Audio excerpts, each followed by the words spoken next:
نحمده ونصلي على رسوله الكريم اما بعد فاعوذ بالله من الشيطان الرجيم بسم الله الرحمن الرحيم الف لام ميم تلك آيات الكتاب الحكيم هدى ورحمة للمحسنين الذين يقيمون الصلاة ويؤتون الزكاة وهم بالآخرة هم يوقنون أولئك على هدى من ربهم وأولئك هم المفلحون ومن الناس من يشتري لهو الحديث ليضل عن سبيل الله بغير علم ويتخذها هزوا أولئك لهم عذاب مهين وإذا تتلى عليه آياتنا ولى مستكبرا كأن لم يسمعها كأن في أذنيه وقرا فبشره بعذاب أليم إن الذين آمنوا وعملوا الصالحات لهم جنات النعيم خالدين فيها وعد الله حقا وهو العزيز الحكيم خلق السماوات بغير عمد ترونها وألقى في الأرض رواسي أن تميد بكم وبث فيها من كل دابة وأنزلنا من السماء ماء فأنبتنا فيها من كل زوج كريم هذا خلق الله فأروني ماذا خلق الذين من دونه بل الظالمون في ضلال مبين صدق الله العظیم۔ اس سورہ مبارکہ کا نام سورۃ اللقمان ہے اور اس کی آیت نمبر 12 میں اللہ ذوالجلال نے ارشاد فرمایا وَلَقَدْ آتَيْنَا لُقْمَانَ الْحِكْمَةَ أَنِ اشْكُرْ لِلَّهِ، وہاں پر لقمان کا نام موجود ہے۔ اسی کی مناسبت سے اس سورہ مبارکہ کو علامتی طور پر سورۃ اللقمان کہا جاتا ہے۔ اس سورہ مبارکہ میں 34 آیات ہیں اور 4 رکوع ہیں۔ مکی صورت ہے اور اس سورہ مبارکہ کا نزول مکہ مکرمہ میں ہوا، اس لیے اس کی جو ذیلی ابحاث ہیں یا اس کے اندر جو اہم موضوعات اور مضامین ہیں ان میں سب سے پہلے توحید، رسالت، آخرت، یہ 3 عنوانات مرکزی طور پر تمام مکی صورتوں میں ہوتے ہیں، لیکن ہر صورت کا الگ ایک رنگ ہوتا ہے، ہر صورت کا ایک الگ انداز ہوتا ہے ان مضامین کو بیان کرنے کا۔ اس سورہ مبارکہ میں اللہ ذوالجلال نے ایک خاص انداز اختیار فرمایا ہے اور اس کو ہم نام دیں گے اصلاح نفس کا۔ کس چیز کا؟ جیسا کہ سورہ روم میں ہم نے ایک نام دیا غلبہ دین کا قدرتی منصوبہ، اور اسی کے تحت اس سورہ مبارکہ کو روحانی اور مادی دونوں اعتبار سے سمجھنے کی کوشش کی۔ اس سورہ مبارکہ کو بھی روحانی اور مادی دونوں طرح اس انداز میں سمجھیں گے کہ اصلاح نفس یعنی انسان کی ذاتی اصلاح کے پہلو کیا کیا ہے، ان میں سے کچھ پہلوؤں پر اس سورہ مبارکہ میں بہترین انداز میں روشنی اللہ پاک نے ڈالی ہے اور ترغیب ارشاد فرمائی ہے، نصیحت ارشاد فرمائی ہے۔ اس نصیحت کو 2 طرح سے بیان کیا گیا ہے۔ ایک، جو غلط کار لوگ ہیں ان کی غلطی اور ان کی غلط روش کو بیان کر کے ایسے طریقے اور ایسے حربوں سے بچنے کا کہا گیا، اور دوسری طرف نیک اور صالح شخص کی تابعداری اور اتباع کی بات کی گئی ہے۔ یہ 2 پہلو اصلاح نفس کے حوالے سے سمجھائے گئے۔ اس سورہ مبارکہ میں جو توحید، رسالت اور آخرت کو بیان کیا گیا اس کو اصلاح نفس کے طور پر سمجھیں گے، انشاءاللہ العزیز ہمیں اخلاقیات کے اعتبار سے، معاشرت کے اعتبار سے اور اچھے اخلاق اور اچھے معاملات کے اعتبار سے اس سورہ مبارکہ سے بہت کچھ سیکھنے کو ملے گا۔ اس سورہ مبارکہ کی ابتدا اللہ تبارک و تعالیٰ نے عظمت قرآن سے فرمائی ہے۔ فرمایا الف لام میم تلک آیات الکتاب الحکیم۔ آیت نمبر 1 حروف مقطعات سے تعلق رکھتی ہے، اور یہ جو لفظ ہے یا یہ جو 3 حرف ہیں الف لام میم، ان حروف سے قرآن پاک کی ابتدا 6 صورتوں میں ہوئی ہے۔ ویسے قرآن پاک کے حروف مقطعات کی ابتدا، یعنی حروف مقطعات سے قرآن پاک کی کسی صورت کی ابتدا، یہ تقریباً 29 صورتیں ایسی ہیں کہ جن کی ابتدا حروف مقطعات سے ہوئی، جیسے کاف، ہا یا عین صاد، یا اسی طریقے سے صرف قاف، صرف صاد، اسی طریقے سے مختلف حامیم وغیرہ۔ تو یاد رکھیے حروف مقطعات کے حوالے سے اصولی بات ذہن میں رکھ لیجئے، لیکن اس سے پہلے ایک بات یہ بھی سمجھ لیجئے کہ مختلف حضرات نے، مختلف اکابر نے، بزرگوں نے مقدس اور برگزیدہ شخصیات کے حوالے سے بھی، بڑی شخصیات کے حوالے سے بھی، کئی صحابہ اکرام کے حوالے سے بھی کسی بھی حروف مقطعات کے حوالے سے کوئی تجویز، کوئی رائے دی ہے کہ اس حرف سے یہ مراد ہے، اس حرف سے یہ مراد ہے، اس حرف سے مراد یہ ہے۔ مثال کے طور پر الف لام میم میں بعض حضرات کی رائے ہے کہ الف سے مراد اللہ، لام سے مراد جبرائیل، میم سے مراد محمد، اللہ نے جبرائیل کی وساطت سے محمد صلی اللہ علیہ وسلم پر اس قرآن کو، کتاب کو بھیجا ہے۔ لیکن یاد رکھیے یہ میں بات اس لیے عرض کر رہا ہوں کہ کہیں نہ کہیں سے آپ کو اس طرح کی تفاسیر ملیں گی، لوگ بیان کریں گے اور اپنے اپنے انداز میں اس کو ایک یوں سمجھ لیجئے کہ لوگوں پر بعض اوقات کچھ لوگ اپنا علمی جو ایک مقام ہے اس کو ظاہر کرنے کے لیے بھی ایسا کرتے ہیں کہ وہ جو غیر معروف اقوال ہوتے ہیں ان کو بیان کرتے ہیں پتہ چلے کہ مولوی صاحب کے پاس علم زیادہ ہے۔ لیکن یاد رکھیے اس حوالے سے ہمیں اصولی ضابطہ ذہن میں رکھنا چاہیے، اور اصولی ضابطہ کیا ہے؟ اصولی ضابطہ یہ ہے کہ محققین نے اس بات پر اتفاق کیا ہے کہ حروف مقطعات کا علم اللہ کے پاس ہے، اللہ نے اپنے حبیب کو عطا فرمایا یا نہیں فرمایا اس بات میں جانے کی ضرورت نہیں۔ ہم اپنے اعتبار سے یہ کہیں گے اللہ عالم بمرادہ، اللہ ہی اس کی مراد کو زیادہ واضح اور زیادہ بہتر جانتے ہیں۔ بس ہم اس کی تحقیق اور تفتیش کے پیچھے نہیں پڑیں گے۔ اس کو حروف یعنی آیات متشابہات میں سے لے کر کے، ان آیات میں سے لے کر کے جن کو اللہ نے فرمایا کہ جو آیات متشابہات ہیں ان کی پیروی اور ان کے پیچھے وہی لوگ پڑھتے ہیں کہ جن کے پاس جو ہے وہ اندر ایمان نہیں ہوتا، پختگی نہیں ہوتی، اس لیے جو ہے وہ آیات متشابہات جانتے ہوئے ان کے پیچھے نہیں جائیں گے۔ ٹھیک ہے جی۔ اب تلک آیات الکتاب الحکیم، اسی لیے آپ دیکھیں ترجمہ میں بھی الف لام میم کے نیچے الف لام میم ہی لکھا ہوا ہے، اس کا کوئی ترجمہ نہیں کیا ہوا۔ اللہ عالم بمرادہ، تلک آیات الکتاب الحکیم، یہ حکمت کی کتاب کی آیتیں ہیں۔ حکمت والی کتاب کی کیا مطلب؟ اس کتاب میں اللہ نے جو باتیں ارشاد فرمائی ہیں ان میں اللہ نے حکمتیں بیان فرمائی ہیں، اس کے وعظ میں، اس کی عبرت میں، اس کی نصیحت میں، اس کی امثال میں، اس کے واقعات میں، اس کے احکامات میں، اس کے قصص میں، جو اس کے اندر صورت اللہ پاک نے اختیار کی ہے، جو انداز اختیار کی، ہر انداز نرالا ہے، ہر انداز نرالا ہے اور ہر انداز میں حکمت پوشیدہ ہے۔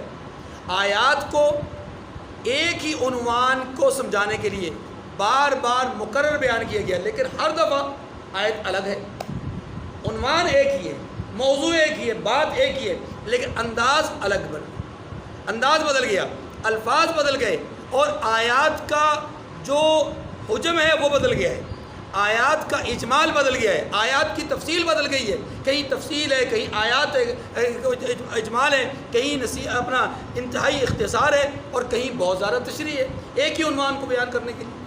اس لیے یاد رکھیے کہ اس کی ہر آیت میں بلکہ ہر جملے میں اللہ نے حکمت پوشیدہ کی ہے، وہ حکمت ہم اس سے آگاہ ہو سکیں یا نہ ہو سکیں۔ اگلی بات، ہدی و رحمت للمحسنین، نیکوکاروں کے لیے ہدایت ہے اور رحمت ہے۔ کیا مطلب؟ جو لوگ نیکی کے طلبگار ہیں، جو لوگ نیک بننا چاہتے ہیں، جو لوگ خود کی اصلاح کرنا چاہتے ہیں، جو لوگ اپنے آپ کو اچھا بنانا چاہتے ہیں، جو لوگ اللہ کے سامنے اچھائی کو پیش کرنا چاہتے ہیں، فرمایا ان کے لیے ہدایت ہے اور رحمت ہے۔ ہدایت ہے اور، اب سمجھیے اس بات کو، یہ دو لفظ استعمال کیے ہیں اللہ پاک نے، ایک ہدایت اور دوسرا رحمت۔ کیوں؟ اس لیے کہ یاد رکھیے کہ قرآن مجید ذریعہ تو ہدایت کا ہے پورے عالم کے لیے، ہدی للعالمین، قرآن کو اللہ نے نازل کیا ہے سارے عالم کی ہدایت کے لیے، گویا ذریعہ تو سارے عالم کی ہدایت کا ہے، لیکن اس سے ہدایت حاصل کون کرتا ہے؟ وہ لوگ کہ جن کے اندر خوف الہی ہوتا ہے، وہ لوگ کہ جو نیکی کے طلبگار ہوتے ہیں، وہ لوگ کہ جو اچھا بننا چاہتے ہیں، وہ ہدایت کو حاصل کرتے ہیں۔ اب اگلی بات، جن لوگوں نے ہدایت کو پا لیا، جن لوگوں نے ہدایت کو حاصل کر لیا، انہیں فائدہ کیا ہوگا؟ انہیں فائدہ یہ ہوگا کہ یہ قرآن ان کے لیے رحمت بن جائے گا۔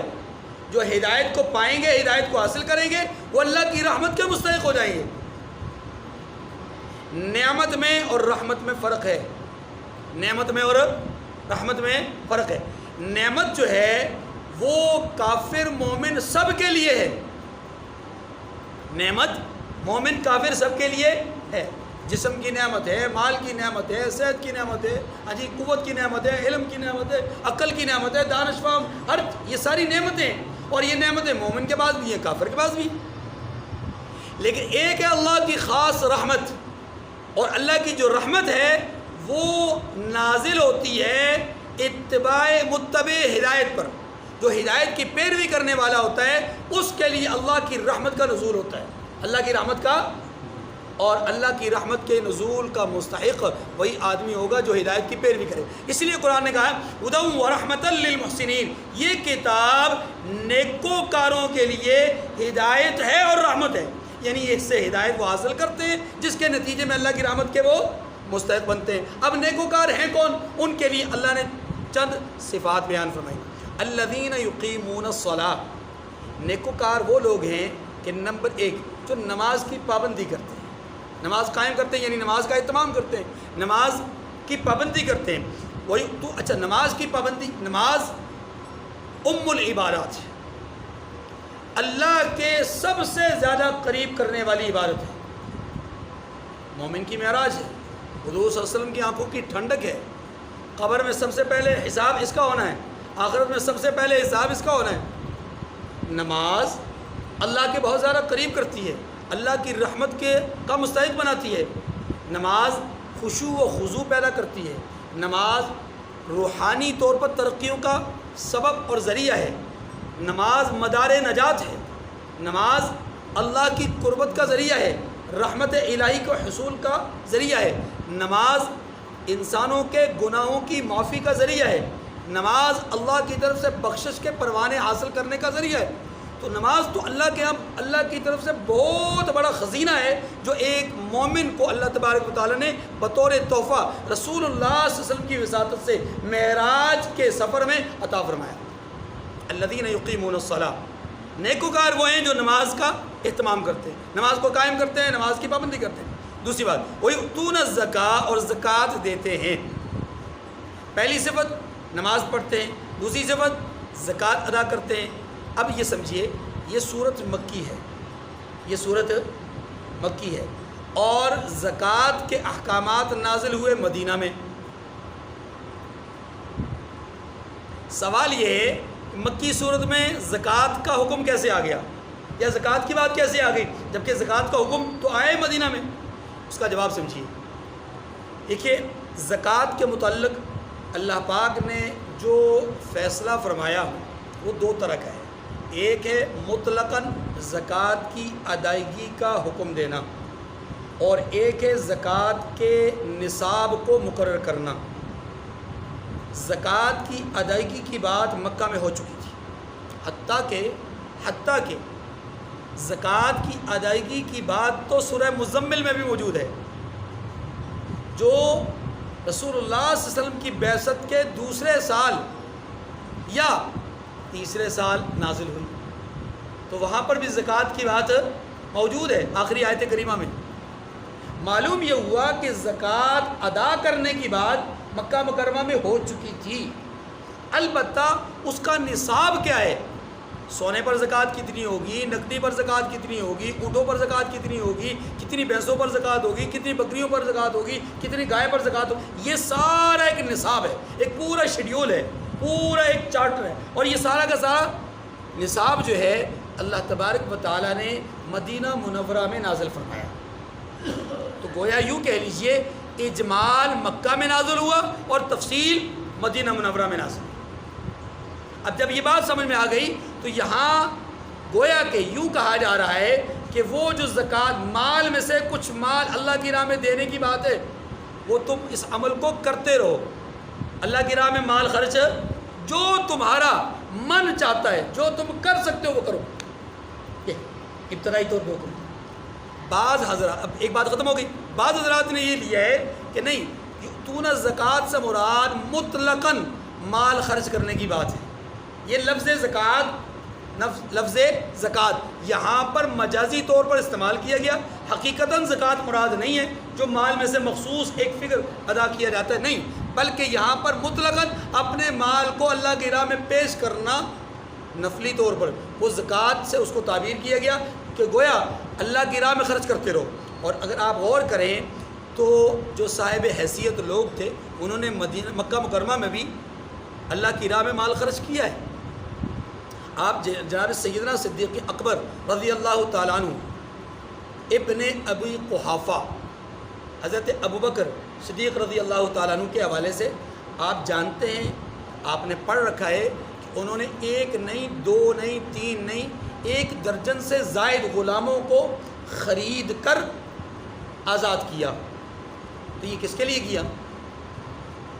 فَأَمَّا مَنْ أَعْطَى وَاتَّقَى وَصَدَّقَ بِالْحُسْنَى فَسَنُيَسِّرُهُ، ہم اس کی تنگیوں کو آسانیوں میں تبدیل فرما رہے ہیں۔ کس کی؟ جس نے تقوی اختیار کیا، رائے خدا میں مال دیا اور اچھے انداز میں اس نے بات کی تصدیق کی، اچھی بات کی تصدیق کی، یعنی نبوت اور رسالت کی تصدیق کی، اور ان تمام صفات کے حامل اولین درجے میں سیدنا صدیق اکبر رضی اللہ عنہ، نہ کسی سے مشورہ لینے کی بات کی کہ میں آپ کی بات سننے کے بعد کسی سے مشورہ کروں گا پھر آپ کی بات مانوں گا، نہ رائے خدا میں مال خرچ کرنے کے لیے سوچو بچار کی، بلکہ جہاں ضرورت پڑی خرچ کر دیا۔ بہرحال اس آیت کریمہ میں یہ جو یؤتون الزکاۃ ہے، اس سے ایک مراد تو وہی ہے جو میں نے پہلے عرض کی کہ زکوٰۃ کا حکم تو آ چکا تھا لیکن نصاب مقرر نہیں ہوا تھا، تو حکم آنے کے بعد جس کی جو توفیق تھی وہ خرچ کر رہا تھا، مخصوص تعداد میں یا مخصوص انداز میں، سالانہ بنیاد پر، ماہانہ بنیاد پر لوگ نہیں خرچ کر رہے تھے، جب جس کا دل چاہتا تھا وہ اللہ کی راہ میں خرچ کر لیتا تھا۔ یہ ترغیب زکوٰۃ کی ایک بات تھی، ورنہ بعض حضرات نے یہ معنی بھی لیا ہے کہ یؤتون الزکاۃ سے مراد مطلقاً اللہ کی راہ میں خرچ کرنا مراد ہے، اور مجازی طور پر اس کو زکوٰۃ کہہ دیا گیا، ورنہ حقیقتاً یہ زکوٰۃ ہے نہیں۔ چلیں، وَهُمْ بِالْآخِرَةِ هُمْ كَافِرُونَ، اور آخرت کا یقین رکھتے ہیں۔ یہ جو محسنین ہیں یہ آخرت کا یاد رکھیے، یقین آخرت وہ عظیم تصور ہے کہ جو انسان کو درندے سے انسان بناتا ہے، حیوان سے انسان بناتا ہے، چوری سے، ڈکیتی سے، رازنی سے، شراب خوری سے، زناکاری سے، بدکاری سے، ہر چیز سے روکنے والا ایک عقیدہ، ایک نظریہ ہے، اور وہ عقیدہ اور نظریہ کیا ہے؟ یقین آخرت، یقین۔ اس لیے قرآن پاک نے وَبِالْآخِرَةِ هُمْ يُؤْمِنُونَ کا الفاظ استعمال نہیں کیے، یوقنون کے الفاظ استعمال کیے۔ اکثر مقامات پر آپ دیکھیں یوقنون کے الفاظ استعمال کریں، کیوں؟ اس لیے کہ ایمان اور یقین میں فرق ہے، ایمان اور یقین میں آخرت کے اعتبار سے جتنا زیادہ جس کا عقیدہ اور نظریہ پختہ ہوگا اتنا ہی وہ دنیا میں گناہوں سے بچے گا۔ اب اگر آپ ان تینوں صفات کو ایک انداز میں دیکھیں جو میں نے ابتدائی طور پہ صورت کو جس پہلو سے سمجھانے کی کوشش کرنی ہے یا سمجھنے کی ہم نے کوشش کرنی ہے، وہ کیا ہے؟ اصلاح نفس۔ یہاں میرے اور آپ کے خالق نے ہماری ایک اصلاح کی ابتدا کی ہے۔ کس سے؟ پہلی چیز، جھکو میرے سامنے، جھکو میرے سامنے، نماز، خرچو تو میرے لیے، زکوٰۃ، ڈرو تو مجھ سے، آخرت۔ اگر آپ غور کریں تو جسے کہتے ہیں نا کہ وہ بچپنے میں تربیت کرنا، بچپنے میں تربیت کرنا، یہ وہ پہلو اختیار کیا گیا ہے، وہ انداز اختیار کیا گیا ہے کہ ہم اپنے بچوں کی اصلاح، ہم اپنے نونہالان کی اصلاح ان امور سے کریں۔ بچے کے دل میں جب نماز کی اہمیت بٹھائیں گے، اللہ کی راہ میں خرچ کرنے کا جذبہ بٹھائیں گے، اس کو آخرت کا وقتاً فوقتاً اس کو آخرت کا خوف اور آخرت کا یقین اس کے دل میں بٹھاتے رہیں گے، تو وہ معاشرے میں ایک بہترین فرد بن کر کے نکلے گا۔ آپ اس کو ایک اور انداز میں سمجھیے۔ رحمت دو عالم صلی اللہ علیہ وسلم کا انداز تربیت وہ کیا تھا؟ اس کو آپ اس ایک بات سے سمجھیے کہ آپ صلی اللہ علیہ وسلم نے نماز جو کہ ام العبادات ہے، انداز تعلیم کہہ لیں، انداز کریں، ام العبادات کے لیے حضور صلی اللہ علیہ وسلم نے بچے کی عمر کا لیول کیا تعین کیا؟ اس کا 7 سال، 7 سال فرمایا کہ 7 سال کی عمر میں بچے کو نماز سکھاؤ اور 10 سال کی عمر میں اس پر سختی کرو، 3 سال تک نماز سکھاؤ۔ آپ لیول کا اندازہ کیجیے۔ رسول اللہ علیہ وسلم کی تربیت کے مطابق، آپ کی تعلیم کے مطابق بچے کو تعلیم دینے کا اصل وقت وہ 7 سال کی عمر ہے۔ ڈاکٹر صاحب ہمارے ہاں 3 سال کا بچہ ہو اسے پھینک دیا جاتا ہے اسکول میں، ہمارا سسٹم ہی ایسا بن گیا نا، مقابلہ بازی ہے، اسناد لینے کی، ڈگری لینے کی کا مقابلہ ہے۔ بہت ساری ڈگریاں کس کے پاس ہیں، کون زیادہ سے زیادہ ڈگری حاصل کرتا ہے، اس کے لیے بچوں کو 3 سال کی عمر میں اسکول میں پھینک دیا جاتا ہے۔ نہ وہ اپنی پاکی ناپاکی کا خود خیال رکھ سکتا ہے، تمیز نہیں، خیال، تمیز میں اور خیال میں فرق ہے۔ تمیز شاید 7 سال کی عمر میں بھی بچہ اچھی طرح سے نہ کر سکے، لیکن خیال تو رکھ سکتا ہے نا۔ 3 سال کی عمر میں تو خیال بھی نہیں رہ سکتا، شعور بھی نہیں ہوتا۔ اور یاد رکھیے کہ یہ جو عدم شعور ہے نا، یہ جانوروں میں بھی نہیں ہوتا، جانوروں میں بھی شعور ہوتا ہے۔ جن لوگوں میں اللہ کی بات سمجھنے کا جذبہ اور یہ سلسلہ نہیں ہوتا، اللہ ان کے بارے میں فرماتے ہیں کہ وَهُمْ لَا يَشْعُرُونَ، یہ شعور بھی نہیں رکھتے۔ خیر، عرض یہ کر رہا تھا کہ اللہ کے رسول صلی اللہ علیہ وسلم نے 7 سال کی عمر میں نماز جو ام العبادات ہے، اور اگر آپ دیکھیں احکامات کے لحاظ سے تو سب سے زیادہ اللہ کے قریب کرنے والی عبادت کون سی ہے؟ نماز۔ اب وہ چیز جو اللہ کے سب سے زیادہ قریب کرنے والی ہے، اسے سکھانے کی عمر 7 سال قرار دی گئی۔ اچھا، انداز تربیت دیکھ لیں۔ حضرت ام سلمہ رضی اللہ تعالیٰ عنہ ام المؤمنین ہیں، ان کے صاحبزادے ہیں حضرت عبداللہ، جو کہ ان کے ساتھ آئے اور رسول اللہ علیہ وسلم کے وہ لے پالک ہیں، آپ علیہ السلام نے ان کو اپنے گھر میں پرورش دی۔ دسترخوان پہ آپ علیہ السلام کے ساتھ بیٹھ کر کے کھانا کھا رہے تھے ایک برتن میں، تو کبھی ان کا ہاتھ ادھر دائیں طرف، کبھی بائیں طرف، کبھی اپنے سامنے اور کبھی حضور کے سامنے، کیوں ان کا ہاتھ ڈوب رہا تھا۔ اللہ کے رسول صلی اللہ علیہ وسلم نے ارشاد فرمایا، اے بیٹا اپنے سامنے سے کھاؤ، بسم اللہ پڑھ کے کھاؤ، سامنے سے کھاؤ، دائیں ہاتھ سے کھاؤ۔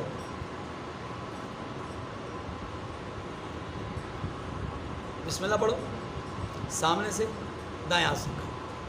یہ آپ علیہ السلام کی تعلیم تھی، یہ آپ کی تربیت تھی۔ آپ نے اس بچے کو بچہ سمجھ کے چھوڑا نہیں، تربیت دی، آپ نے تعلیم ارشاد فرمائی، اور اس بچے کی عمر بھی روایات حدیث کے مطابق اور محدثین کے تشریح کے مطابق اس وقت 7 سال تھی۔ آقا صلی اللہ علیہ وسلم تو سکھا رہے ہیں 7 سال کی عمر میں، تو گویا جس کو کہتے ہیں نا گراس روٹ لیول، یہ جو ابتدائی لیول ہے بالکل بنیادی لیول، اس لیول پر اصلاح نفس کی محنت کی جائے تو یہی فرد بعد کو بڑا ہو کر کے بہترین ایک معاشرے کا فرد بنے گا۔ اگر اس لیول پر محنت نہ کی جائے، اس لیول پر اگر اس کو آزاد چھوڑ دیا جائے، اس لیول پر اس پر توجہ نہ دی جائے، تو پھر نتیجہ کیا ہے؟ بعد کو وہ نہ نماز کا پابند ہوگا، نہ ہی وہ رائے خدا میں خرچ کرنے کا جذبہ اس کے اندر موجود ہوگا، اور نہ ہی آخرت کا خوف ہوگا اس کے۔ یہ 3 بنیادی چیزیں، 3 بنیادی صفات اللہ پاک نے یہاں پر بیان کی۔ نماز قائم کرتے ہیں، زکوٰۃ ادا کرتے ہیں، اور آخرت پر یقین رکھتے ہیں۔ فرمایا جن کے اندر یہ صفات پیدا ہو جائیں، جو اس طرح کے نیکوکار ہوں، اولئک علی ھدی من ربہم واولئک ھم المفلحون، یہی لوگ اپنے پروردگار کی طرف سے ہدایت پر ہیں۔ گویا ان کو ہدایت مل گئی، ان کو ہدایت، اور جن کو ہدایت مل گئی ان کو رحمت مل گئی، کیونکہ قرآن تو ہدایت اور رحمت دونوں۔ وَأُولَٰئِكَ هُمُ الْمُفْلِحُونَ، اسی لیے فرمایا جب رحمت مل گئی تو یہ کیا ہو گئے؟ کامیاب ہو گئے۔ یہ ایک انداز ہے قرآن پاک کا اصلاح نفس کے لیے۔ اب میں نے عرض کیا تھا اصلاح نفس کے 2 پہلو ہیں۔ ایک پہلو یہ ہے کہ کسی غلط کار آدمی کا تذکرہ کر کے کہا یہ گیا کہ اس طریقے سے بچو، یا اس کی اتباع کرنے سے بچو، اس کا پیچھا کرنے سے، اس کے پیچھے چلنے سے بچو، ایک یہ انداز ہے۔ اور دوسرا انداز یہ نیکوکار آدمی کا تذکرہ کیا گیا، اس کی اچھی باتوں کا ذکر کیا گیا، اور کہا گیا کہ اس کی باتوں پر عمل کرو، ٹھیک ہے۔ اب پہلا جو انداز ہے اس کو یہاں پر اگلی آیت میں بیان کیا گیا، وَمِنَ النَّاسِ مَن يَشْتَرِي لَهْوَ الْحَدِيثِ لِيُضِلَّ عَن سَبِيلِ اللَّهِ بِغَيْرِ عِلْمٍ وَيَتَّخِذَهَا هُزُوًا أُولَٰئِكَ لَهُمْ عَذَابٌ مُّهِينٌ وَإِذَا تُتْلَىٰ عَلَيْهِ آيَاتُنَا وَلَّىٰ مُسْتَكْبِرًا كَأَن لَّمْ يَسْمَعْهَا كَأَنَّ فِي أُذُنَيْهِ وَقْرًا فَبَشِّرْهُ بِعَذَابٍ أَلِيمٍ۔ ان دونوں آیات کا پہلے ترجمہ پڑھ لیں۔ اور لوگوں میں بعض ایسا بھی ہے، بعض لوگ ایسے ہیں، یا ایک شخص، لوگوں میں سے بعض ایسا بھی ہے، یعنی ایک شخص ایسا بھی ہے، یا ایسے بھی لوگ ہیں کہ جو بیہودہ حکایتیں خریدتے ہیں یا خریدتا ہے تاکہ لوگوں کو بے سمجھے، بغیر علم کے اللہ کے راستے سے گمراہ کرے اور اس سے استہزاء کرے، یعنی آیات الہی سے استہزاء کرے۔ یہی لوگ ہیں جن کو ذلیل کرنے والا عذاب ہوگا۔ اگلی آیت، اور جب اس کو ہماری آیتیں سنائی جاتی ہیں تو اکڑ کر منہ پھیر لیتا ہے، گویا اس کو سنا ہی نہیں، یعنی اس نے سنا ہی نہیں، جیسے اس کے کانوں میں ثقل ہے یعنی بوجھ ہے، اس کو درد دینے والے عذاب کی خوشخبری سنا دیجئے۔ اب یہ جو 2 آیات کریمہ ہیں ان کو سمجھیے۔ دیکھیے جی، قرآن مجید فرقان حمید کا نزول جب ہوا، جو افراد عملی طور پر اس وقت جو اچھا یا برا کام کرتے ہوئے نظر آئے اور ان کے اس عمل کے نتیجے میں قرآن نازل ہوا، تو جتنے لوگ ان عمل کرنے والوں کو دیکھ رہے تھے، قرآن پاک کے نزول کے بعد فوراً سمجھ گئے اس سے مراد کون ہے؟ یہ شخص، ٹھیک ہے۔ اب سب کو پتہ چل گیا کہ اس آیت کریمہ کا مصداق، سمجھ رہے نا بات کو، یہ ایک اشارہ کر رہا ہوں۔ اسی طریقے سے اور بھی بہت ساری آیات کریمہ ہیں جن کا شان نزول کہیں نہ کہیں کسی نہ کسی کے ساتھ ملتا ہے۔ اب یہ جو شان نزول ہوتا ہے نا، جب کسی کے ساتھ ملتا ہے یا اس وقت صحابہ کرام کو تو وہ علم ہو جاتا ہے اور وہ جان لیتے ہیں اس سے مراد کون ہے۔ میں اور آپ، ہم چونکہ ان واقعات کے ظہور یا نزول یا ان واقعات کے ظہور کے وقت موجود نہیں تھے، پیش آمدہ واقعات کو ہم نے اپنی آنکھوں سے دیکھا، ہمیں نہیں پتہ کہ کون ہے کون نہیں، اس سے مراد کون شخص ہے۔ اس لیے ہمیں اس سلسلے میں نمبر 1 احادیث مبارکہ دیکھنی پڑتی ہے، نمبر 2 اقوال صحابہ دیکھنے ہوتے ہیں۔ تو ہمیں اس کی جستجو کرنی پڑتی ہے بات سمجھنے کے لیے، بات سمجھنے کے لیے۔ صحابہ اکرام کو جستجو کرنے کی ضرورت نہیں تھی، کیونکہ وہ تو آسانی سے بات کو سمجھ لیتے تھے۔ یہ اس سے مراد ہے۔ اسی سے دوسرا نقطہ یہ بھی سمجھ لیجئے کہ قرآن مجید فرقان حمید کا سمجھنا اور سمجھانا، اس میں فرق ہے۔ قرآن مجید کے سمجھنے میں اور سمجھانے میں کیا مطلب یہ ہے کہ جو علماء نے، آپ نے سنا ہوگا کہ علماء کہتے ہیں کہ قرآن مجید 15 علوم کا جاننا ضروری ہے۔ آپ نے سنا ہوگا۔ اس بات کو بنیاد بنا کر کے بعض لوگ علماء پر اعتراض کرتے ہیں کہ جی انہوں نے قرآن پاک پہ اجارہ داری قائم کر دی ہے کہ کوئی اور نہیں سمجھ سکتا جب تک ان علوم کو نہ حاصل کرے۔ بھائی نہیں، بات سمجھیے، قرآن مجید فرقان حمید کے لیے 15 علوم کا ہونا یا جاننا ضروری ہے۔ کس آدمی کے لیے؟ کہ ہر آدمی کے لیے نہیں۔ قرآن مجید کی 2 حیثیتیں ہیں، ایک ہے قرآن مجید کی آیات کا کوئی مطلب سمجھنا، اور ایک ہے اس مطلب کو دوسروں کے سامنے پیش کرنا یعنی سمجھانا۔ یاد رکھیے، قرآن مجید آسان ہے مطلب سمجھنے کے لیے۔ قرآن مجید آسان ہے مطلب، آپ نے ایک آیت کریمہ کا ترجمہ پڑھا یا کسی سے کوئی اس کا معنی سنا، آپ نے اس کا مطلب اپنے طور پر سمجھ لیا، صحیح سمجھا غلط سمجھا جیسا بھی سمجھا سمجھ لیا، ایک ہے یہ۔ اور ایک ہے کسی کو سمجھانا۔ سمجھنے میں اور سمجھانے میں فرق ہے بھائی۔ قرآن مجید کا سمجھنا آسان ہے، لیکن قرآن مجید کے سمجھانے کے لیے 15 علوم ہونا ضروری ہے، جن میں سے ایک علم کیا ہے؟ شان نزول، یعنی قرآن مجید کی آیات یا صورتوں کا پس منظر، یہ جاننا بھی ضروری ہے۔ اس آیت کریمہ کا، اس سورہ مبارکہ کا پس منظر کیا ہے، کن حالات میں یہ نازل ہوئی، کس شخص کے لیے نازل ہوئی، کس واقعے کے تناظر میں نازل ہوئی، اس کے مراد کون ہے، یہ ہے شان نزول۔ تو شان نزول قرآن مجید کا حاصل کرنا بہت ضروری ہے۔ قرآن مجید کے نزول کے وقت اس آیت کریمہ کا مصداق کون لوگ ہیں اولین طور پر، یہ ان کو پتہ چل جاتا تھا، کیونکہ ان کے سامنے واقعات رونما ہوتے تھے۔ ہمیں نہیں پتہ چل سکتا، اس لیے ہمیں شان نزول کی طرف جانا پڑتا ہے۔ اب آئیے شان نزول کی طرف۔ آیت نمبر 6 اور 7 کا شان نزول کیا ہے؟ مکہ مکرمہ میں ایک شخص تھا، اس کا نام ہے نضر ابن حارث ابن علقمہ۔ یہ شخص مکہ میں بڑی حیثیت کا مالک تھا، تاجر تھا، تجارت کے لیے بیرون مکہ اس کے اسفار ہوتے رہتے تھے۔ زیادہ تر اس کا جو چکر تھا وہ ایران، فارس اور ان علاقوں کی طرف ہوتا تھا۔ سفر تجارت اس کا بہت زیادہ تھا، ایک بات۔ دوسری بات، رسول اللہ صلی اللہ علیہ وسلم کے اعلان نبوت کے بعد آپ صلی اللہ علیہ وسلم کے سخت ترین دشمنوں میں سے ایک تھا۔ تیسری بات، آپ صلی اللہ علیہ وسلم کے دین کو زیر کرنے کے لیے ہر ممکن کوشش کرنے والوں میں سے ایک تھا۔ یہ 3 باتیں سمجھنے کے بعد آپ سمجھیے، نضر ابن حارث ایران اور فارس کی طرف اس کا چکر لگتا اور اکثر و بیشتر تجارت کے لیے آتا جاتا، اور یہاں فارسی لوگوں میں، ایرانی لوگوں میں اپنے بادشاہوں کے قصے اور کہانیاں بہت مشہور تھیں، حتیٰ کہ وہ تحریری شکل میں بھی موجود تھیں۔ آج کے دور میں ہم ایسی تحریرات کو ناول نگاری سے جانتے اور سمجھتے اور پہچانتے ہیں۔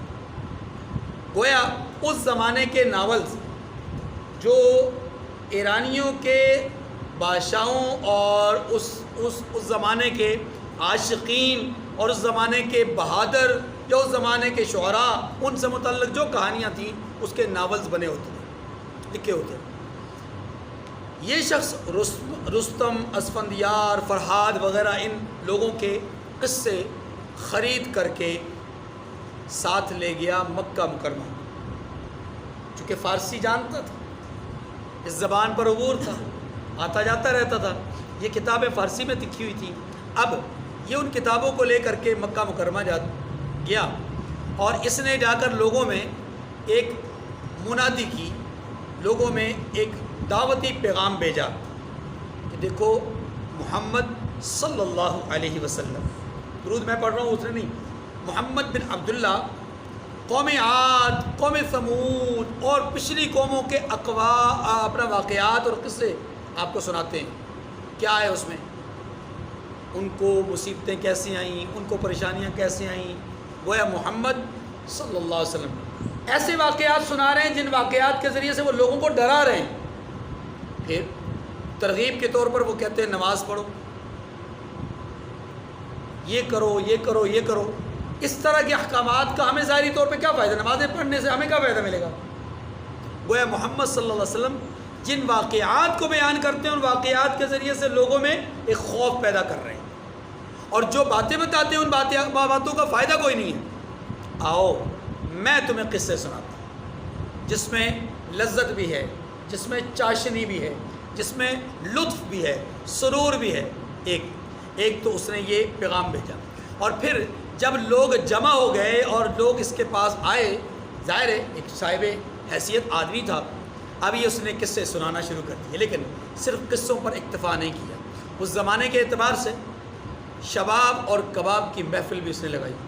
صاحب ثروت آدمی تھا، پیسہ خرچ کرنا اس کے لیے کوئی مسئلہ اور مشکل نہیں تھا۔ اس نے پیسہ خرچ کیا، گویوں کو، ناچ گانے والیوں کو اس نے بلایا، اور اس سلسلے میں خاص طور پہ لکھا گیا ہے تفسیری اقوال میں یا تفسیروں میں، اس نے 2 یا 3 خصوصی لونڈیاں جو ناچنے کی مہارت رکھتی تھی اس نے خرید رکھی تھی، باہر سے خرید کر لایا، اور ان کو وہاں مجلس میں نچوایا کرتا تھا، قصے کہانیاں سناتا اور ان کو نچوا کر کے محفل کو اور یوں سمجھ لیں کہ اس مجلس کو ان کے ذوق کے مطابق وہ اس کو دوبالا کرنے کی کوشش کرتا۔ اس کا بنیادی مقصد کیا تھا؟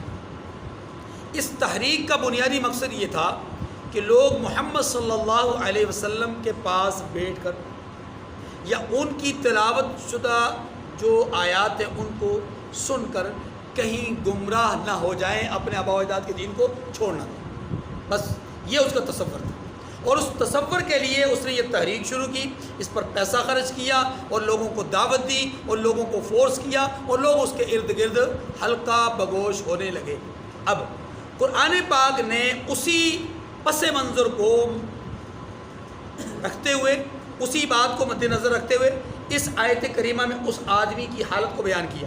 وَمِنَ النَّاسِ مَن يَشْتَرِي لَهْوَ الْحَدِيثِ لِيُضِلَّ عَن سَبِيلِ اللَّهِ بِغَيْرِ عِلْمٍ، اور لوگوں میں سے بعض، یعنی لوگوں میں سے ایسا بھی شخص ہے کہ جو بیہودہ حکایتیں خریدتا ہے، بیہودہ حکایتیں دیکھیں، تاکہ بے سمجھے خدا کے رستے سے گمراہ کرے۔ کیا مطلب یہ ہے کہ یہ آدمی جو ان حکایتوں کو خرید رہا ہے، ان حکایتوں کو خریدنے کے نتیجے سے یہ آدمی خود بھی انجان ہے، یہ معنی، یا یہ معنی ہے کہ یہ آدمی جو حکایتیں خرید رہا ہے، ان حکایتوں کے خریدنے کی دلیل اس کے پاس کوئی نہیں ہے کہ یہ قرآن پاک کا مقابلہ ان حکایتوں سے کرے، اپنے انجام سے بے خبر ہے، یا دلیل کوئی نہیں ہے۔ آگے فرمایا وَيَتَّخِذَهَا هُزُوًا، اور دوسرا مقصد اس کا یہ ہے کہ ان حکایتوں کے ذریعے سے یہ اس کلام الہی کا مذاق کرے، رائے خدا کا مذاق کرے، اللہ کے راستے کا استہزاء کرے۔ اولئک لہم عذاب مہین، یہی لوگ ہیں جن کو ذلیل کرنے والا عذاب ہوگا۔ اب سمجھیے، لہو الحدیث ایک لفظ یہاں پر آیا ہے، اس کا معنی ہے بیہودہ باتیں، لہو الحدیث بیکار باتیں، بیہودہ باتیں۔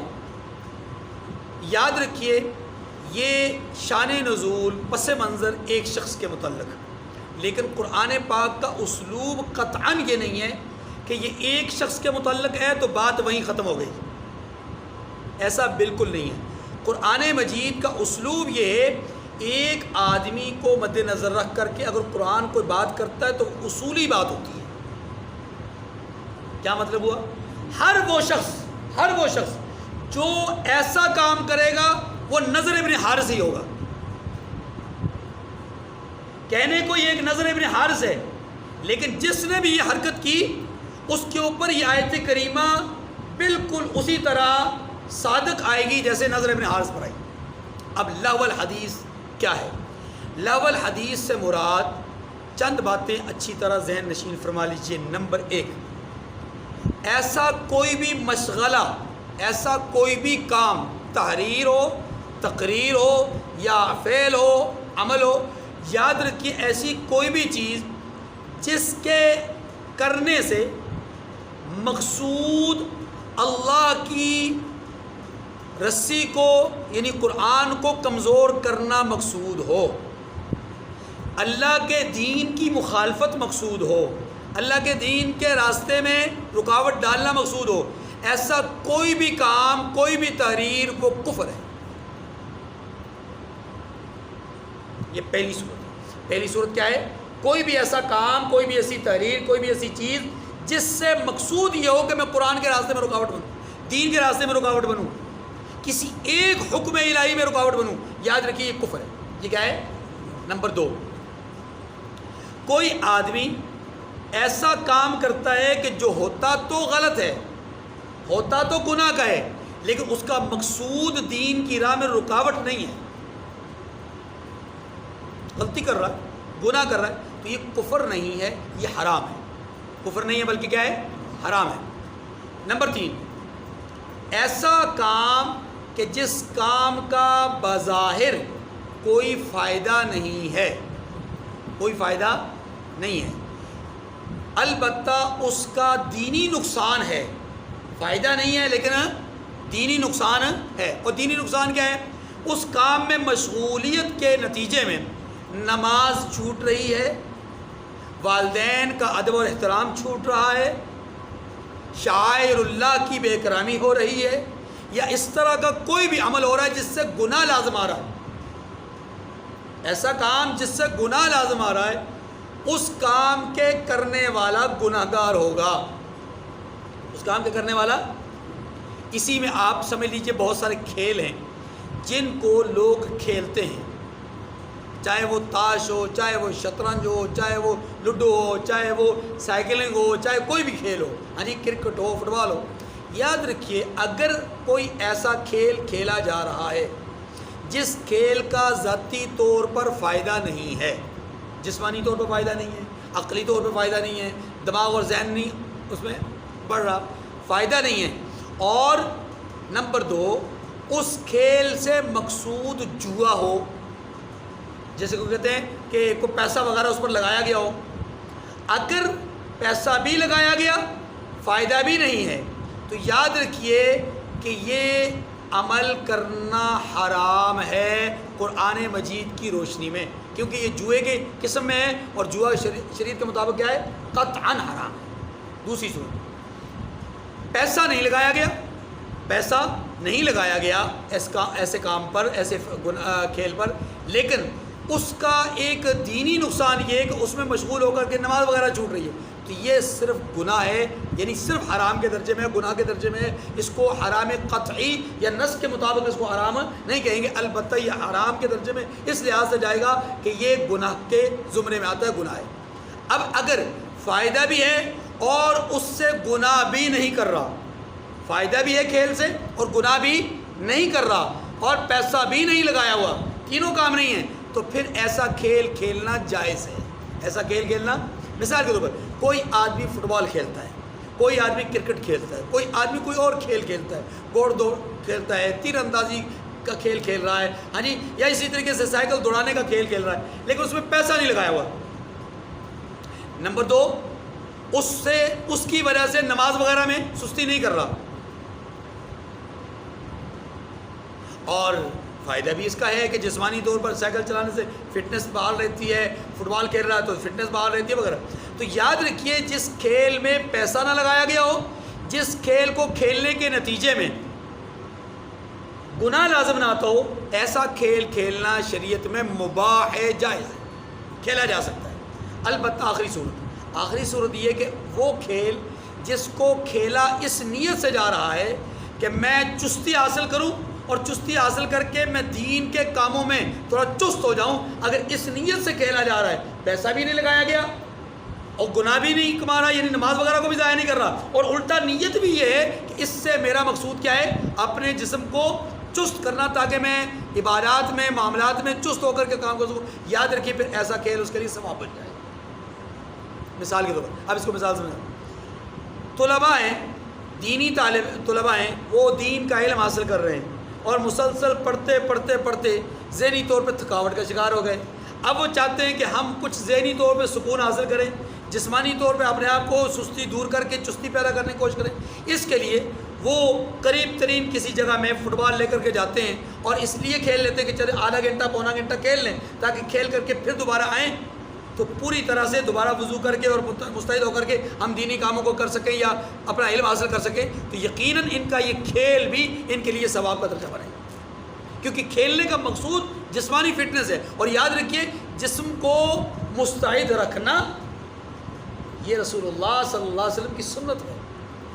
آپ صلی اللہ علیہ وسلم مسجد نبوی کے اندر تیر اندازی کروایا کرتے تھے، مسجد نبوی کے اندر۔ آج تو ہمارے یہاں مساجد خاص ایک صرف نماز اور مخصوص قسم کی عبادات کے لیے مختص ہو گئی، ورنہ مسجد نبوی میں عدالت بھی لگتی تھی، وہ سرائے بھی تھی، وہ آنے والے مہمانوں کے لیے یوں سمجھ لیں کہ رہائش گاہ بھی تھی، وہاں پر مہمانوں کا اکرام بھی ہوتا تھا، حتیٰ کہ مسلم تو مسلم غیر مسلم بھی وہاں پر آ کر کے حضور علیہ السلام ان کو وہاں پر ٹھہراتے تھے مسجد نبوی کے اندر۔ گویا یہ سارے معاملات، اور یہاں پر تیر اندازی کا معاملہ بھی ہوتا تھا، یا دوڑ کی ایک مسابقت اور مقابلہ بھی ہوتا تھا، یہ ساری چیزیں وہاں پر موجود تھیں۔ معلوم یہ ہوا کہ ان تمام چیزوں کے پس منظر میں جو چیز اصل ہے وہ ہے نیت، ایک نمبر دو عملی طور پر گناہ کا ارتکاب نہ ہو، گناہ کا ارتکاب ہو، بس یہ دو چیزیں سامنے رکھ لیں، پھر انشاءاللہ العزیز وہ لہو الحدیث والی بات آپ کو سمجھ میں آ جائے گی۔ تو لہو الحدیث کا معنی یہ ہوا وہ کام جس سے دین کو نقصان پہنچانا مقصود ہو، ایسا کام کفر ہے۔ جس سے دین کو نقصان پہنچانا مقصود تو نہیں لیکن دین کو نقصان ہو رہا ہو یا اپنے آپ کو دینی اعتبار سے نقصان ہو رہا ہو، وہ بھی لہو الحدیث میں ہے۔ گناہ لازم آ رہا ہے، لہو الحدیث میں ہے۔ اللہ کے احکامات کی کسی درجے میں توہین اور جو ہے وہ بے اور بے اکرامی ہو رہی ہو تو بھی لہو الحدیث میں ہے۔ تو آج کل کے دور میں جتنے یہ ناچ گانے اور یہ جتنے معاملات ہیں، موسیقی کے جتنے آلات ہیں، اور اسی طریقے سے بہت سارے جو کھیل ہیں جن پر پیسہ لگایا جاتا ہے اور جن پر بے بہا دولت لٹائی جاتی ہے، یہ سب کچھ کیا ہوا؟ لہو الحدیث میں شامل ہو گیا۔ ہاں یاد رکھیے کہ اگر دو ٹیمیں آپس میں کھیل رہی ہیں، مطلب دو فریق آپس میں کھیل رہے ہیں، انہوں نے پیسہ نہیں لگایا، ایک تھرڈ پارٹی ہے، تیسری جماعت ہے، تیسری پارٹی ہے، وہ کہتی ہے جناب آپ دونوں کا مقابلہ ہے، جو جیتے گا اس کو میری طرف سے 1000 روپے 10,000 روپے یا اتنی چیز انعام ہے۔ اب یہ تیسرا فرد ہے، اس کا خود کھیل کے ساتھ کوئی تعلق نہیں ہے، تو ایسا مقابلہ کروانا جائز ہے، اور پیسہ جو ملے گا وہ انعام ملنا بھی یہ انعام ہوتا ہے۔ لیکن اگر یہ طے ہو جائے کہ 10 تم دو 10 ہم دیں گے، جیتنے والا 20 لے گا، ہارنے والے کو کچھ نہیں ملے گا، یہ سٹا ہے، یہ جوا ہے، اور اس جوئے سے شریعت مطہرہ نے قطعی طور پر منع کیا ہے، یہ حرام ہے۔ آگے دیکھیے وَإِذَا تُتْلَى عَلَيْهِ آيَاتُنَا وَلَّى مُسْتَكْبِرًا كَأَن لَّمْ يَسْمَعْهَا كَأَنَّ فِي أُذُنَيْهِ وَقْرًا، اور جب اس کو ہماری آیتیں سنائی جاتی ہیں تو اکڑ کر منہ پھیر لیتا ہے، گویا اس کو سنا ہی نہیں، یعنی اس نے سنا ہی نہیں، جیسے اس کے کانوں میں ثقل ہے یعنی بوجھ ہے، تو اس کو درد دینے والے عذاب کی خوشخبری سنا دیجئے۔ اس آیت کریمہ سے پتہ چلا کہ یہ شخص جو نضر ابن حارث ہے یا اس قماش کے جتنے بھی لوگ ہیں، جب انہیں قرآن پاک کی آیات سنائی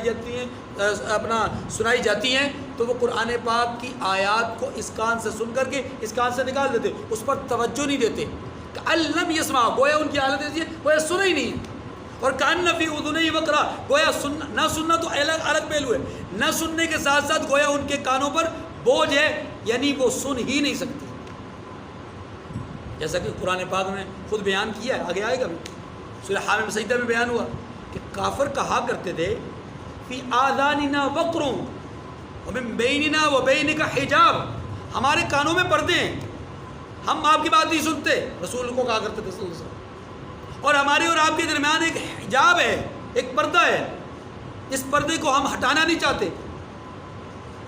قرآن کہتا ہے ایسے لوگ گمراہ ہیں. اچھا جی، ان الذین فبشروا بعذاب علیم، ایسے لوگوں کو درد دینے والے عذاب کی خوشخبری سنا دیجیے. یہ دیکھیے لفظ خوشخبری ہے، عذاب کے لیے لفظ خوشخبری استعمال ہوا ہے. عمر بھائی اس کا مطلب کیا ہے؟ اس کا مطلب یہ، ایک آدمی کسی کو پیٹ رہا ہو، فرض کیجئے کوئی پولیس کا کوئی فرد کسی جرم کی وجہ سے کسی مجرم کو پیٹ رہا ہے، اور پیٹتے ہوئے ساتھ ساتھ اوپر سے کہہ رہا ہے اب لے نا مزے، اب لے مزے. وہ بیچارہ تکلیف میں ہے اور اس کو کہہ رہا ہے مزے لو. یہ مزے لینے کا جو لفظ ہے یہ ایک دوہری تکلیف ہے. ایک تکلیف وہ ہے جو جسمانی طور پر اس کو محسوس ہو رہی ہے، دوسری تکلیف یہ کیا ہے؟ نفسیاتی طور پر ہے. اللہ پاک نے یہاں پر نفسیاتی طور پر ایسے لوگوں کے متعلق کیا فرمایا؟ فبشروا بعذاب علیم، انہیں درد دینے والے عذاب کی خوشخبری سنا دیجیے. عذاب تو خود تکلیف ہے، لیکن اوپر سے لفظ خوشخبری مزید تکلیف والی بات ہے. چلیے، ان الذین آمنوا وعملوا الصالحات لهم جنات النعیم، جو لوگ ایمان لائے اور نیک کام کرتے رہے ان کے لیے نعمت کے باغ ہیں، ہمیشہ خالدین فیہا، ہمیشہ ان میں رہیں گے. نعمت کے باغ ہیں یعنی جنت. اور یہ کوئی ایسی بات نہیں ہے کہ جو تفصیل طلب ہو. وعد اللہ حقا، اللہ کا سچا وعدہ ہے.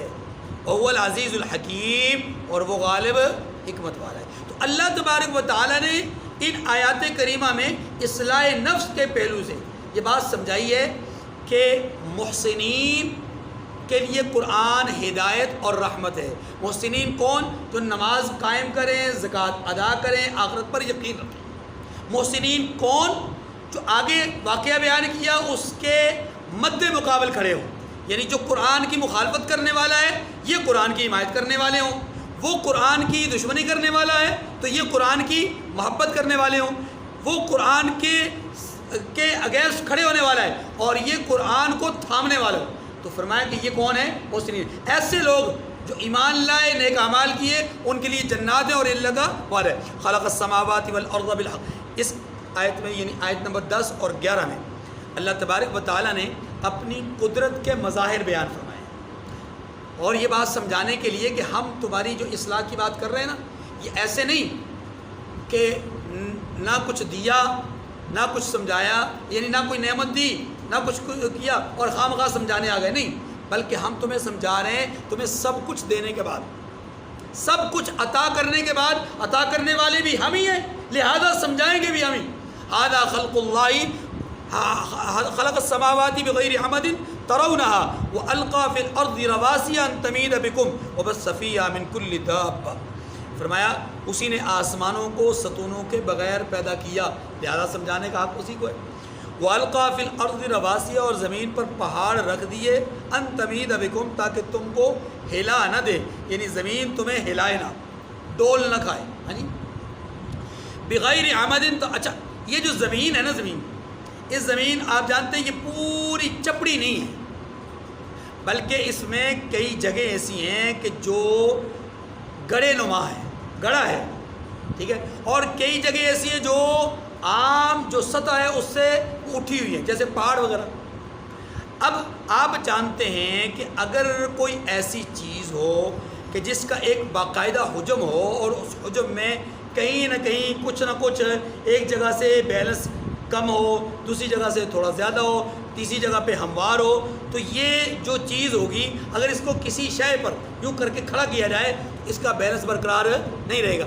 بیلنس برقرار رکھنے کے لیے ضروری ہے کہ اس کو جس طرف سے وہ ڈول رہی ہو، اس طرح یعنی جو چیز ڈول رہی ہو اس طرف سے اس کو کچھ نہ کچھ وزن دے دینا، کچھ نہ کچھ اس کو جو ہے وہ اس کے اوپر کوئی چیز رکھ دینا تاکہ وہ ہموار ہو کر کے رہے.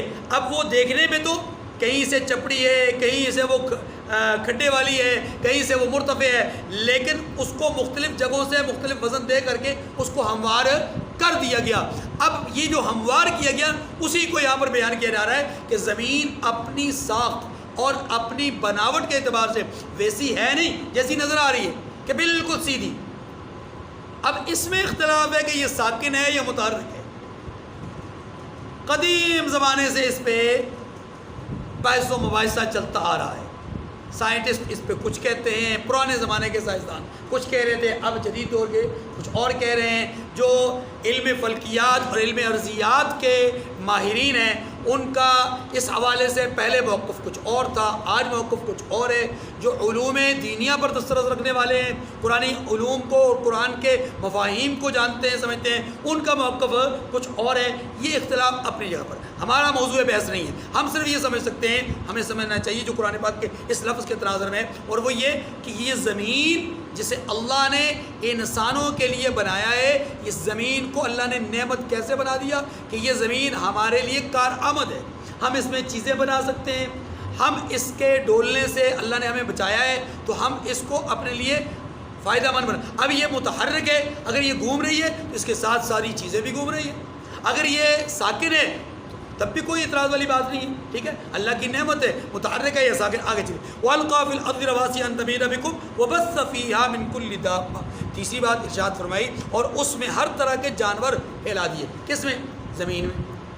ہر طرح کے جانور، ہر طرح کے جانور کہہ کر کے مفید اور ضار، نقصان دینے والے اور فائدہ پہنچانے والے، دونوں طرح کے جانور آ گئے۔ ساتھ میں یہ بھی آ گیا کہ بعض جانوروں کو ہم مفید سمجھتے ہیں اور نقصان دہ سمجھتے ہیں، لیکن اللہ کے ہاں حکمت کیا ہے؟ اللہ نے بعض جو ضرر دینے والی چیزیں ہیں، بعض جو نقصان پہنچانے والی چیزیں ہیں، ان کو بھی حقیقت میں انسان کے لیے فائدہ مند بنایا ہے، لیکن ہم سمجھتے نہیں اس کے فائدے کو۔ مچھری لے لیجئے، مکھی لے لیجئے، یہ اپنے طور پر بظاہر نقصان دہ ہے، لیکن اگر اس کی گہرائی میں دیکھا جائے، اس کے پس منظر میں غور کیا جائے، اس کے نفع اور نقصان کو اگر سائنسی علوم کے اعتبار سے دیکھا جائے یا محققین کی رائے کے مطابق دیکھا جائے، تو پھر یہی چیز انسانوں کے لیے مفید بھی ہے۔ بہت ساری مضر صحت چیزیں ہیں، ان کو مچھر کھا لیتے ہیں، مکھیاں کھا لیتی ہیں، اور وہ چیز اب مضر صحت جو بن رہی تھی وہ انسان کے لیے مفید بن جاتی ہے۔ اگر مکھی اور مچھر اس پر بیٹھ کر کے اس کے جراثیم کو نہ سک کریں تو وہی جراثیم انسان کے وجود کے اندر جائیں گے، جس سے اس کی صحت مخدوش ہوگی۔ بہرحال اللہ تعالیٰ کی حکمت ہے، اللہ بہتر جانتے ہیں۔ وَبَثَّ فِيهَا مِن كُلِّ دَابَّةٍ، اور اس میں ہر طرح کے جانور پھیلا دیے۔ وَأَنزَلْنَا مِنَ السَّمَاءِ مَاءً فَأَنبَتْنَا فِيهَا مِن كُلِّ زَوْجٍ كَرِيمٍ، اور ہم نے آسمان سے پانی نازل کیا، پھر اس میں ہر قسم کی نفیس چیزیں اگائیں۔ کس میں؟ زمین میں، آسمان سے پانی برسا کر۔ بات آسان سے آگے چلے، هَذَا خَلْقُ اللَّهِ فَأَرُونِي مَاذَا خَلَقَ الَّذِينَ مِن دُونِهِ، اصلاح نفس کے لیے، پختگی عقیدہ کے لیے، کفر اور شرک کی تردید کے لیے، توحید کے عقیدے کو واضح کرنے کے لیے، یہ اتنا زبردست جملہ ہے، اس کی گہرائی میں سوچیے۔ هَذَا خَلْقُ اللَّهِ، کون سا؟ آسمانوں کو بغیر ستونوں کے اللہ کہہ رہے ہیں ہم نے بنایا، زمین کو ڈولنے سے ہم نے بچایا، زمین میں ہر طرح کے جانور ہم نے پھیلائے، ہاں جی، آسمان سے پانی برسا کر کے ہر طرح کی نفیس چیز ہم نے اگائی۔ ہذا خلق اللہ، یہ اللہ کی پیدا کردہ چیزیں ہیں۔ ارونی ماذا خلق الذین من دونی، قرآن کے مقابلہ کرنے والوں، قرآن کے مقابلے میں حکایتیں لانے والوں، قوم عاد اور قوم ثمود کے قصوں کو بیکار جانتے ہوئے فرحاد اور اسفندیار اور ان لوگوں کے رستم کے قصے بیان کرنے والوں اور قرآن کا مقابلہ کرنے والوں، آؤ بتاؤ کہ جن کی تم پوجا کرتے ہو، جن 360 کو تم نے مکہ خانہ کعبہ میں رکھا ہوا ہے، ان کی پوجا کرتے ہو، اور ان کی وجہ سے تم اصل اور حقیقی معبود کو چھوڑے ہوئے ہو، بتاؤ حقیقی معبود کی بنائی ہوئی یہ چیزیں ہیں جو تم اپنی آنکھوں سے دیکھ رہے ہو، ان سے تم فائدہ اٹھا رہے ہو، ان سے تم نفع حاصل کر رہے ہو، بتاؤ تمہارے معبودان باطلہ نے کیا بنایا؟ ھذا خلق اللہ فارونی ماذا خلق الذین من دونہ، یہ تو اللہ کی پیدا کردہ ہے، تو مجھے دکھاؤ کہ اللہ کے سوا جو لوگ ہیں انہوں نے کیا چیز پیدا کی ہے۔ اللہ خود ہی فرماتے ہیں بل الظالمون فی ضلال مبین، حقیقت یہ ہے کہ یہ ظالم صریح گمراہی میں ہیں، اللہ کے سوا کسی نے کچھ نہیں بنایا۔ اللہ تعالیٰ مجھے اور آپ کو بھی گمراہی سے بچائے۔ وآخر دعوانا ان الحمد للہ رب العالمین۔